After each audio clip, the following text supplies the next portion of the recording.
and you already know what time it is when you hear that music. It's the fastest 30 minutes in all of sports, and we got Browns legend Jerry Ball in the building. We were working on it on Monday. We had a little mix up, but now we got the legend in the building. Jerry, thank you so much for spending some time with us. How you doing today? Man, I'm blessed, glad to be here, and of course, speak to them Brown fans. Best in the world, baby. So we got a great show planned for you. We're gonna get to it. We don't want to waste no time. We're gonna get to some new business ventures that Jerry has going on in the city of Cleveland. Still located in the community, still doing big things here. Anywhere that he touches down, he's still doing some things here. So he'll enlighten us and let us know about that. Also, we will get to some fan Q&A with Jerry Ball. We'll pick his brain.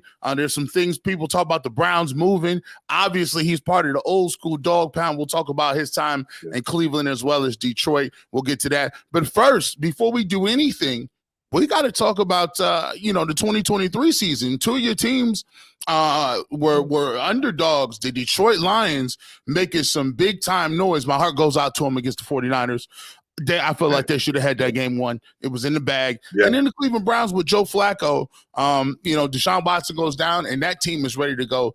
Talk about your two teams that you play for, and you can start with the 49ers and how, they've been able to get this thing turned around. Right. Well, I tell you, both teams definitely, should be commended on having a good season. The Lions themselves, have been putting it together for the last 3 years. I tell you, the Sheila Hampton, she has definitely shown herself to be a very astute owner. I think more than anything, the biggest difference is the culture that's coming from management. I think that was probably the biggest thing that really held the Lions back in earlier years, especially the years when we were there and we were on the verge of being that dynasty team, because we had 90-91. We could throw it out there with anybody. And but management was more, I guess you say, corporate minded in their approach versus football business minded. And it's kind of like you blend in some of the cultures, and I'll have to talk from a perspective of being a consultant and going into, multinationals, and understanding that even in the big three, all of them are automobile manufacturers and assembly companies, but each one of them does their business different. One might make the decisions at the CEO level, where another may make the decision actually at the site level. So you learn how these operations are ran, and the Lions themselves, I tell you, bringing in the guys that they brought in to be their football minds, they went with, to me, the skill set that is necessary for that position. Understanding risk management is key. But that's why you also have the accountants and the attorneys to handle that part, but have the football people making the football decisions. And that wasn't always the case. You talk about it, and one of the things, and obviously you got to play with the great Barry Sanders, and one of the things about Barry Sanders that it was so tough for us to understand was, why did he want to hang it up? We know Megatron for the Detroit Lions, his body gave up on him. He had been through a lot. But when you look at Barry Sanders, we thought that Barry Sanders was still at the peak of his powers. Did some of that have to do with the front office, have to do with him retiring early as well, with the business side not meshing with the football side? Yeah, and let me, before I respond, because I'm going to give a truthful response, I do want to say this, that I don't see the Lions organization today nowhere like how decisions was made for their players back then. Back then, the general manager, I remember one of my conversations, I'll share that, but specifically Barry, we know that one of the things that was disheartening was the message that was told to Barry, is that because you're the best player on the team doesn't mean you should be the highest paid player. And then they turned around and paid Scott Mitchell, which, hey, I don't know the assessment of the quarterback, but I can do this assessment of Barry Sanders. Barry Sanders not only was the best player on the team, he very well, damn well may have been the best player in football. So to even say that to him because you want to negotiate it, it breaks a man's spirit, especially when you see the effort that a man is putting out there. And that's where, some of the management and some of it just really didn't correlate their treatment of the player as how they would respond to it. I remember one time I went up to talk to the same general manager, and it was more the reason why I ended up in Cleveland. But I remember I go up to talk to him. This time I wasn't really dealing with my issue, and I was asking him why wasn't he gonna, work to get this deal done with a player. It was Brett Perriman during the time, and Brett Perriman was, one of the top 10 receivers.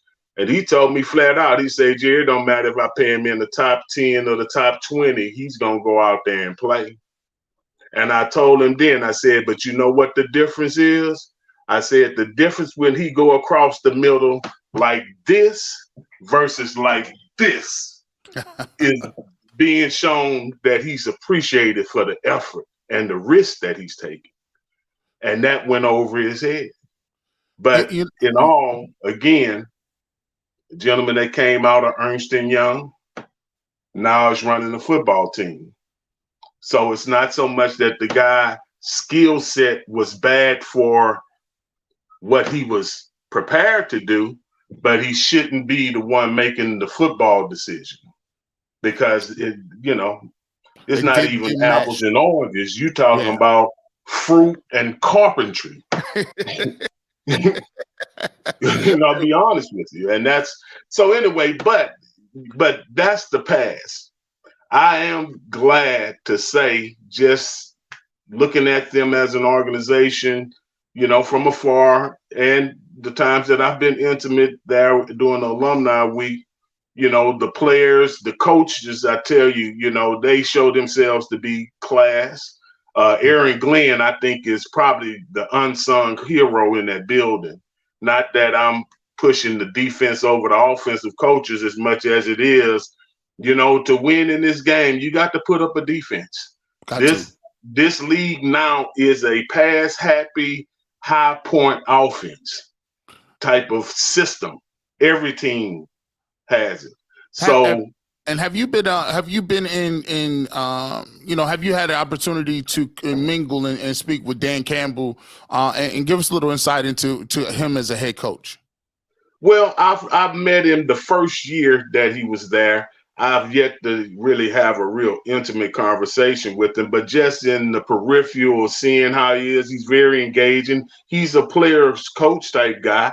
Mm-hmm. I think he has, some great motivating characteristics that the players are responding to, and they've bought in. I mean, on any team, the most important thing is to get your players to buy into what you're doing. Sometimes your personnel doesn't correlate or match your system, and you might take you a year or two to get those key pieces. But if you get everybody pulling the same way, you'll still do okay. That's what they were able to do, is get everybody to pull the same way until they can get their pieces in place. So he's done well with that. And Chris Spielman has helped, from my understanding, with that as well. That shows also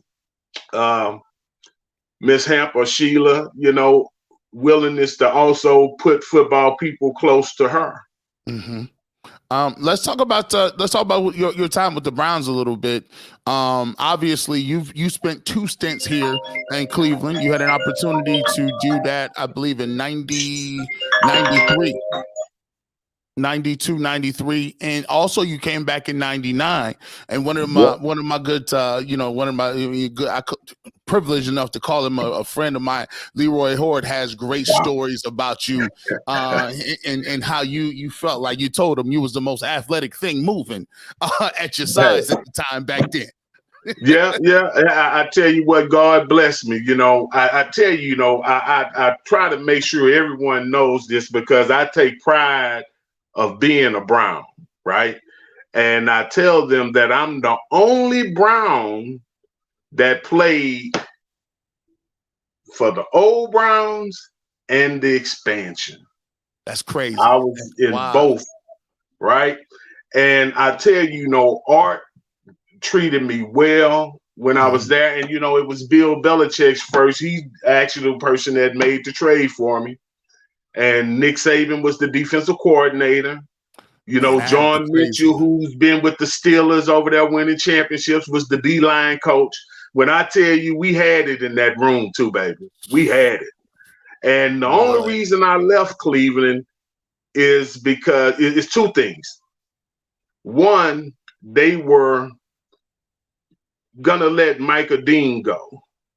And I had went to Cleveland so that I could play with someone that would take, some off of me, because I'm getting doubled and tripled in Detroit. Right. And if Michael Dean is over there, hell, I know that he gonna get some attention. Then you got Clay Matthews over there, Anthony Pleasant and Rob Burns. And you talking about Michael Dean, man. That's here, like I play defensive line, and my mom and my dad, he say, hey, you watch Michael Dean. Michael Dean, one of the quickest off the ball, ain't no question. And when one of the quickest. And let me tell you something. Ball player. They talk about the fridge and stuff, but the fridge wasn't. Michael Dean was twice what the fridge could ever want to be. And that's still not football player. That's not. But Michael Dean was different. It wasn't no gimmicks involved with him. It wasn't no giving him. Michael Dean was the truth in the middle. That's right. That's right. And there's a great picture that I was digging up. It shows you guys in the huddle, you behind Michael Dean, and I'm like, that's tough. They wasn't no running. You got to get there. I love to see that. But I'm gonna get that to you. Please. Hey, let me tell you something, man. We had a great squad. Let me tell you this one story. So we were playing San Francisco on Monday night. Matter of fact, this is when Bill cut Bernie. So that week during practice, they had us banging. So by the time it got to be Thursday and Friday, Bill still wanted us in pads. So Michael Dean and we shut the locker room door and we told everybody, take them pads off. We ain't hitting today. We ain't going out there at all and no pads. So Michael Dean would get up and he say, I have an announcement. And I'm going to stand behind him and shut the door, because they knew after he said it, you not coming past me. Right? None of y'all with no pads on. So he told him, say, hey, all right, we got no pads. So I remember, Bill, in the same way he walks right now, he comes out the locker room and everybody waiting to see how he gonna respond. And he's looking down at his paper and he looks up and he sees guys don't have on pads, and he looks back on his paper to make sure it had pads on the paper. That's how we was gonna dress. Then he walked straight over to Mike Johnson and Clay Matthews, who were the captains, and they stretching up at the front. And he does something, and then Mike Johnson point all the way to the back of the line where Mike and Dean and I are. So Bill comes back there. He walks up to Mike and us, and he say, we don't win, it's gonna be your ass. Hey. That's what he told him. He's like, I know what y'all was doing back there. Y'all he's like, hey, y'all better handle that shit, because if we don't win, it's gonna be y'all ass. All right? And man, I'm here with the great Jerry Ball, and congratulations, Jerry. We'll talk about this a little bit too, man. I had the opportunity to meet you at the High School Hall of Fame, inducted into the High School Hall of Fame out of Texas. When we come back, we're gonna get to our first break. When we get back, we're gonna talk about some of the new business ventures that Jerry is involved in downtown, and we'll do that coming back. It's the Ultimate Brown Show on the UCSS network. All right, listen, man, we have a great opportunity where here's what we want to tell you. Just because you're listening to Ultimate Browns, we do have the Ultimate Cavs coming up Tuesday at 5 p.m. Make sure you check that out. It's Mike McNuggets is in there, and Lloyd is there as well. And one of the great things about this is you're going to be able to catch this. All-Star Weekend is coming up Tuesday at 5 p.m. They'll be talking about the second half of the season. we are in Cavs season, man. Second overall in the Eastern Conference. Make sure you guys continue to check that out. Ultimate Cavs is right here on the UCSS network. And the great thing, all you got to do is hit that button, hit the notification bell so you get notified when we go live on any of our shows, whether that's Ultimate 216, Ultimate Cavs, Ultimate Guardians, or, I'm biased, the best show, the Ultimate Browns. We'll come back and do that again. Make sure you salute and make sure you go ahead and subscribe to that right here on YouTube. All right, we back again with Browns legend Jerry Icebox Ball. If you missed it, you could go back on demand, check out that last segment. He gets a lot of information, get some good stories about the Browns. Jerry, let's talk about some of the new business ventures that you got going on in the Cleveland area. You have not just left and gone like so many other legends in Cleveland Browns. You're still in the community, still giving back to the community. What are some of the things that you got going on that you want to really talk about and highlight? Well, I'll talk a little business and a little philanthropic type stuff. One, I've had a consulting practice for the last 30 years, working with multinationals on the supply development side, got great relationships, ended up meeting and working with some gentlemen out of Cleveland, which one being my frat brother named Henry Butler with Phoenix Development Company. We ended up partnering with another gentleman named Shay Harkins, who actually is an attorney there at Ohio State University, but he actually chief of staff with Tim Scott, helped write some legislation that was focused on opportunity zones. So we've been, and also another gentleman by the name of Dick Griffin, and Danny Parker and our crew, we've been looking at opportunities in the opportunity zones where we can go in and make investment in businesses as well as in real estate and from the development side. So we've been looking around the east side of Cleveland, over there, University Circle area. And at the same time, we're looking at some market rate stuff in other areas also in the market, but over in that particular area has been one of the areas we've had some success. I will tell you that I'm in South Euclid right now, so University Circle is right down the street from me. That area is jumping. The transportation is there. More businesses in that area as well. So yeah, I definitely see that area making moves, and it's good to see that you're part of that. Definitely, and also, playing ball, let me say, has been a blessing. And a lot of times, a lot of guys lose sight that, when we're playing pro ball, we're actually volunteering to have that career.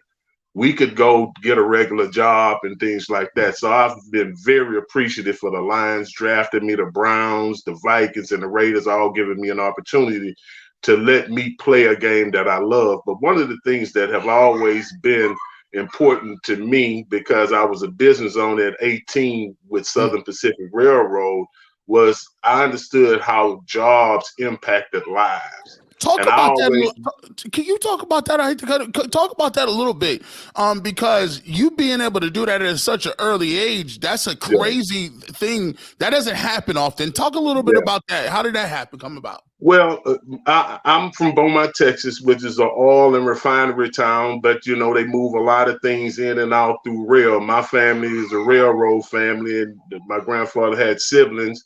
We owned about 5 restaurants and businesses in the community, but most of the men worked on the railroad. My grandfather was one of the stewards and major men out there in the yard, and they ended up giving him a contract in the 60s to actually do the make ready, because he knew how to get everything stacked for Texaco and Georgetown Steel. And what would happen, all of my uncles and aunts prior to even my birth all swept and worked that business. At 12 years old, that was my job during the summer. At 18 years old, my grandfather was in his 60s, but he gave that business to me before I went to college. Even while I was at SMU, I was signing tax returns, and I had my and I come from a well-off neighborhood. I'll tell you like this: the superintendent lived in my neighborhood. Luke Jackson, who played for the 76ers, lived across the street. the union president. Another gentleman owned a sanitation company. I worked for him and his son during the summers. So we come from a decent neighborhood, and we had people in our neighborhood that was working for me. And I ended up selling that business to a gentleman by the name Mr. Keys, and his son and I were all in the same age, but it was never, we all worked together. It was a prosperous area, and there's a loving community too. But it was some exposure that I got by being blessed to be born into my family.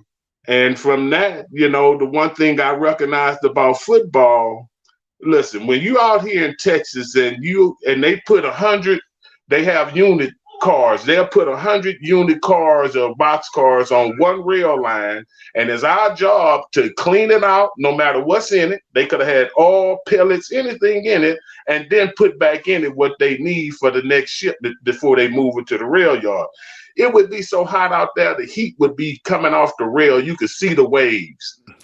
I'm 12 years old. Football ain't never felt that hot. Man, so when I would be out there, I just think about the work that I used to do. 16 years old, going down, trying to hustle a little money. We go down to the shipyard and we'll go unload ships and get dropped down in the hull of those ships. And we on top of rice and flour, 50 to 100-pound sacks. So when I learned how to throw weight working. So when it came time to play ball, I knew leverage. This is why I'd say this is the fastest 30 minutes. This is the fastest 30 minutes in all of sports, because when you get people up here that is talking about just other things other than football, which is a beautiful thing, time flies on you. There's a clip that we got. Can you explain the clip that we got? It's a little bit about just some of the founding African Americans that broke the color barrier. Can you explain that so we play that a little bit for people too? Definitely, on the philanthropy side, I try to always give back. And there's a gentleman named Ray Simon there in the Ohio area, there in the Cleveland area, Youngstown.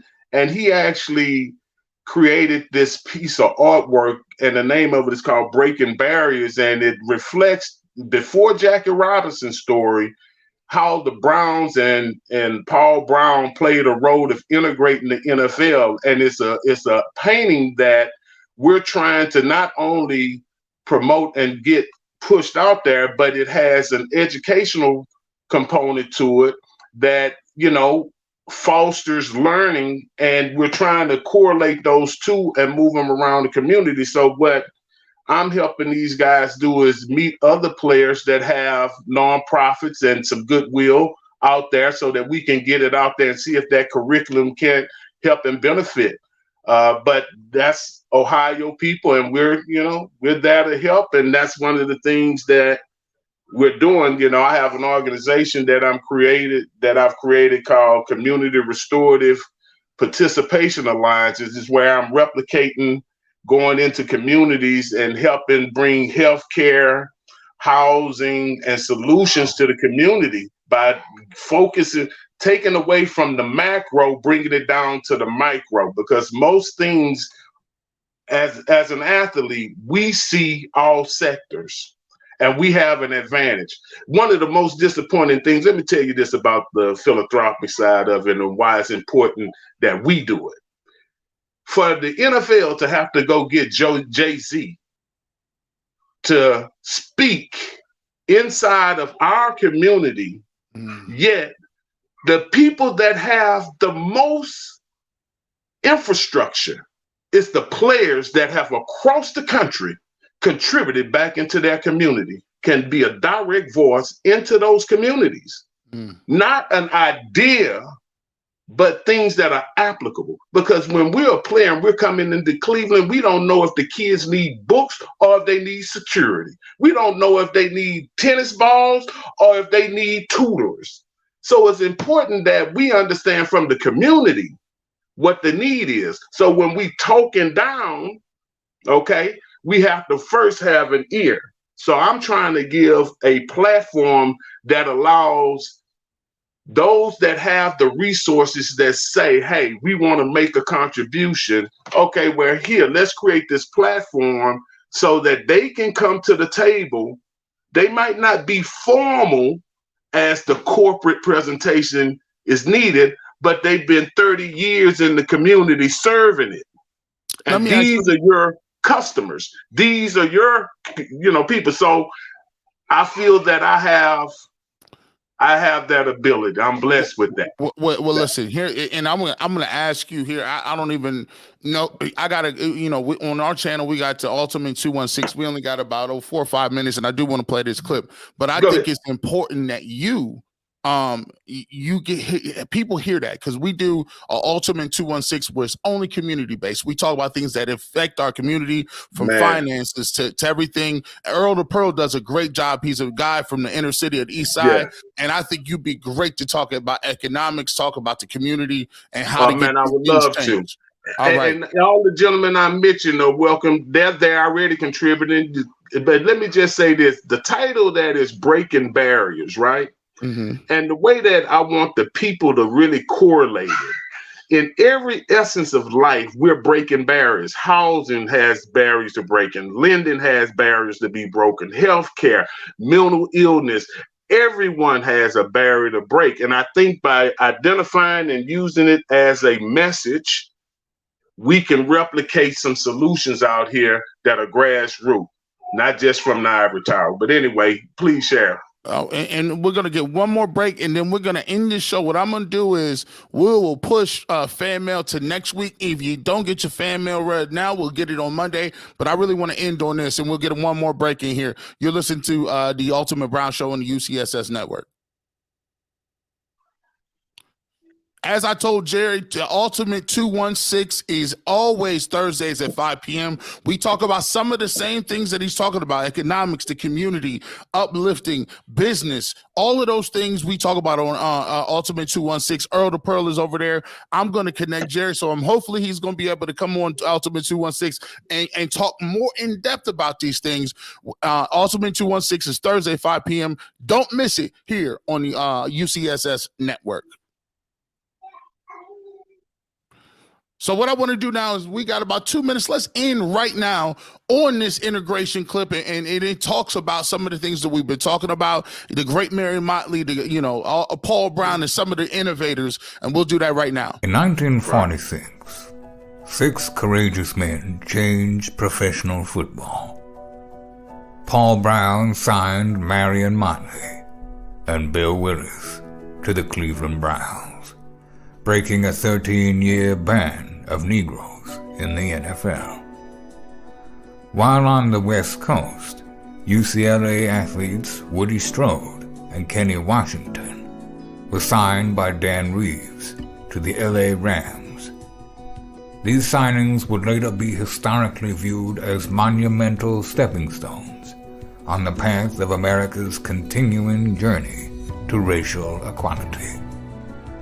1 year later, Branch Rickey signed a UCLA football teammate of Strode and Washington to Major League Baseball. His name is Jackie Robinson.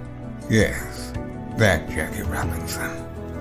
In the painting Breaking Barriers, artist Ray Simon reveals this captivating moment: the first 4 African-American professional football players reintegrating professional football. Jerry, thank you so much for taking time out of your day to hang out with us. And just really quickly, just something to leave our audience with as well. Well, I really appreciate having the opportunity. And if you guys see me out in the community, don't be a stranger. Come up and shake your hand. Shake my hand. I have lost some weight, so I might not look like Roly Poly Ball. but I got a bald head now, a little salt and pepper in my beard. And I would like to say this, if anything, let's see if we can get the Browns to help promote this painting, because the legacy of the NFL is there in Ohio. You got the Hall of Fame there. You got the role that Paul Brown played in the integrating. It would be great if we could get the Browns to adopt this painting, and then we replicate that support with the other teams. Well, thank you so much for coming on, and we will get to contacts with the Browns. If you listen out there, let's support that and let's do it. With that being said, it's your boy G Bush. You never know where I'm gonna be at, internet, radio, television, whatever the case may be. But you always got to do is just listen for the Clippers. Have a great day and go Browns.